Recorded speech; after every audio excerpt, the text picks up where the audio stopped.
Hello guys, ഞാൻ ആദ്യമേ പറയാം, ഇത് നിങ്ങൾക്കുള്ളതാണ്. A cute avocado trinket dish. Clay വെച്ച് നമുക്ക് ഏറ്റവും എളുപ്പത്തിൽ ചെയ്യാൻ പറ്റുന്ന ഒന്നാണ് ട്രിങ്കറ്റ് ഡിഷ്. നമ്മുടെ ക്രിയേറ്റിവിറ്റിക്ക് അനുസരിച്ച് എന്തിൻ്റെ വേണമെങ്കിലും മിനിയേച്ചർ വേർഷൻ നമുക്ക് ഉണ്ടാക്കാൻ പറ്റും. ഇനി ഇതിൻ്റെ കളേഴ്സ് എങ്ങനെ മിക്സ് ചെയ്തെടുത്തതെന്ന് പറയാം. സെൻറ്റർ പാർട്ടിലുള്ള ലൈറ്റ് കളർ കിട്ടാൻ വേണ്ടി യെല്ലോയുടെ കൂടെ കുറച്ച് ഗ്രീൻ കളറും കൂടെ ആഡ് ചെയ്താൽ മതി. പിന്നെ അവോക്കാഡോ സീഡിൻ്റെ കളർ കിട്ടാൻ വേണ്ടിയിട്ട് റെഡും ഓറഞ്ചും കൂടെ മിക്സ് ചെയ്യാം. ഇനിയിപ്പോൾ നിങ്ങളുടെ കയ്യിൽ ഓറഞ്ച് ഇല്ലെങ്കിൽ റെഡും ഗ്രീനും യെല്ലോയും കറക്റ്റായിട്ട് മിക്സ് ചെയ്തെടുത്താൽ മതി.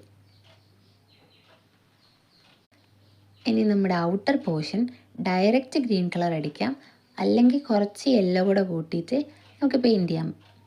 പേഴ്സണലി അവോക്കാഡോ എനിക്ക് ഇഷ്ടമല്ലെങ്കിലും ഈ ക്യൂട്ട് അവോക്കാഡോ എനിക്ക് ഇഷ്ടപ്പെട്ടു. അവോക്കാഡോ ഫാൻസ് ഉണ്ടെങ്കിൽ ഇവിടെ അസംബിൾ. അപ്പോൾ ഈ ട്രിങ്കറ്റ് ഡിഷ് വേണ്ടവർ സബ്സ്ക്രൈബ് ചെയ്ത് ലൈക്കും കമൻറ്റും ചെയ്തോളി. ഇനി അടുത്തതായിട്ട് ക്ലേ വെച്ച് എന്താ ഉണ്ടാക്കേണ്ടതെന്ന് അതും കമൻറ്റ് ബോക്സിൽ അറിയിച്ചാൽ മതി.